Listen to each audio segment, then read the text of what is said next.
Hi friends, welcome to Renna Samayal. இன்னைக்கு என்ன சமையல் பார்க்க போறோம்னா ரொம்ப சுவையான பலாக்கொட்டை முருங்கைக்காய் சாம்பார் வெண்டைக்காய் பொரியல் தான் பார்க்க போறோம். ரெண்டுமே ரொம்ப சுவையா இருக்கும். எளிமையான முறையில் சுவையா செய்யக்கூடிய இந்த பலாக்கொட்டை முருங்கைக்காய் சாம்பாரும் வெண்டைக்காய் பொரியலும் எப்படி செய்யறதுன்னு வாங்க பார்த்துடலாம். கிராமத்து பலாக்கொட்டை சாம்பார் பண்ணுறதுக்கு 3 டேபிள் ஸ்பூன் அளவுக்கு எண்ணெய் சேர்த்துடலாம். எண்ணெய் சூடாயிட்டு இதில் கடுகு சேர்த்துடலாம். கடுகு நல்லா பொரிய ஆரம்பிச்சிருச்சு. பொடியாக நறுக்கின 10 சின்ன வெங்காயம் சேர்த்துக்கலாம். கூடவே பாதி தக்காளி பழம், கொஞ்சமாக கருவேப்பிலை எல்லாத்தையும் சேர்த்துட்டு நல்லா வதக்கிடலாம். வெங்காயம் தக்காளிலாம் நல்லா வதங்கணும், நல்லா வதக்கிடலாம். சின்ன வெங்காயம் தக்காளி நல்லா வதங்கிருச்சு. இப்போ இதில் காய் சேர்த்துக்கலாம். கத்திரிக்காய், முருங்கைக்காய், உருளைக்கிழங்கு சேர்க்குறேன். அதுக்கப்புறமா பலாக்கொட்டை சேர்த்துடலாம். சேர்த்துட்டு எல்லாத்தையும் நல்லா வதக்கிடலாம்.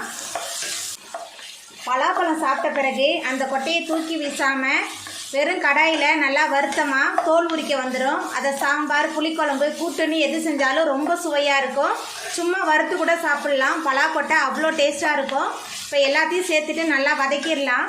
காயெலாம் நல்லா வதங்கி வரும்போது சாம்பார் நல்லா சுவையாக இருக்கும். அது நம்ம பலாக்கொட்டை முருங்காலாம் சேர்த்துருக்கனால இந்த சாம்பார் ரொம்ப அட்டகாசமாக இருக்கும். காயெலாம் நல்லா வதங்கி வந்துடுச்சு. இப்போ மசாலா தூள்லாம் சேர்த்துக்கலாம். சாம்பார் தூள் 3 டேபிள் ஸ்பூன் அளவுக்கு சேர்க்குறேன்.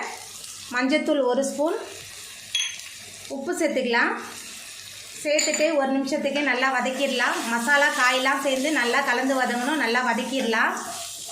நம்ம சேர்த்த மசாலா காயெலாம் நல்லா வதங்கி வந்துருச்சு. இப்போ இதில் கொஞ்சமாக புளி தண்ணி சேர்த்துக்கலாம். அதுக்கப்புறமா காய் வேகிறதுக்கு தேவையான அளவுக்கு தண்ணி சேர்த்துக்கலாம். தண்ணி சேர்த்துட்டு நல்லா கலந்து விட்டுடலாம்.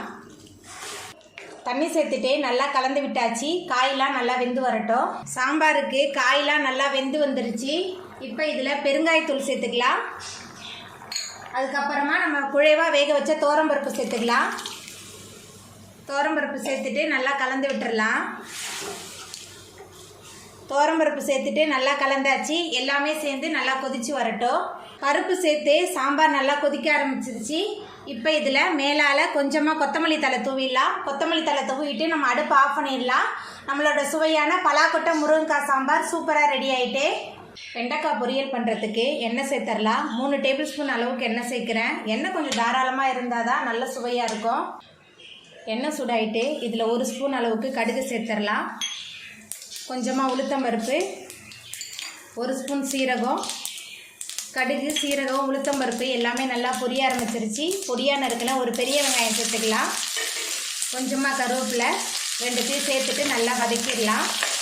வெங்காயம், கருவேப்பிலை நல்லா வதங்கி பொரிஞ்சு வரணும், நல்லா வதக்கிடலாம். இந்த வெண்டைக்காய் பொரியல் ரொம்ப சுவையாக இருக்கும். குழந்தைங்க இந்த வெண்டைக்காய் பொரியலை ரொம்ப விரும்பி சாப்பிடுவாங்க. வெங்காயம் நல்லா வதங்கி வந்துருச்சு. இப்போ இதில் பொடியாக நறுக்கி வச்சுருக்கிற 1/4 கிலோ வெண்டைக்காய் சேர்த்துக்கலாம். வெண்டைக்காய் சேர்த்துட்டு இந்த எண்ணெயிலே வெண்டைக்காய் நல்லா வதங்கணும், நல்லா வதக்கிடலாம். அப்போ தான் அந்த பிசுபிசுப்பு தன்மை இல்லாமல் இருக்கணும். நல்லா வதக்கிடலாம். வெண்டைக்காய் நல்லா வதங்கி வந்துருச்சு. இப்போ இதில் மசாலா தூள்லாம் சேர்த்துக்கலாம். தனி மிளகாய்த்தூள் 1.5 டீஸ்பூன் சேர்க்குறேன். மஞ்சத்தூள் 1 ஸ்பூன். வெண்டைக்காய் பொரியலுக்கு தேவையான அளவுக்கு உப்பு சேர்த்துக்கலாம். சேர்த்துட்டு எல்லாத்தையும் நல்லா வதக்கலாம். மசாலா தூள், உப்புலாம் சேர்த்துட்டு நல்லா கலந்து விட்டாச்சு. தண்ணி சேர்க்காமல் கைவிடாமல் நல்லா கிளறி கொடுத்துக்கிட்டே இருக்கணும்.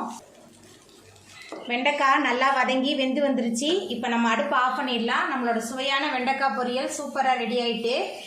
அவ்வளோதாங்க, ரொம்ப சுவையான பலாக்கொட்டை முருங்கைக்காய் சாம்பார் வெண்டைக்காய் பொரியல் சூப்பராக ரெடி ஆகிட்டு. இந்த சுவையான சாம்பார் வெண்டைக்காய் பொரியலை நீங்களும் உங்கள் வீட்டில் செஞ்சு பாருங்கள். இந்த வீடியோ உங்களுக்கு பிடிச்சிருந்தா லைக் பண்ணுங்கள், ஷேர் பண்ணுங்கள், கமெண்ட் பண்ணுங்கள், சப்ஸ்கிரைப் பண்ணுங்கள். அப்படியே பக்கத்தில் உள்ள பெல் பட்டனை கிளிக் பண்ணிடுங்க. நன்றி.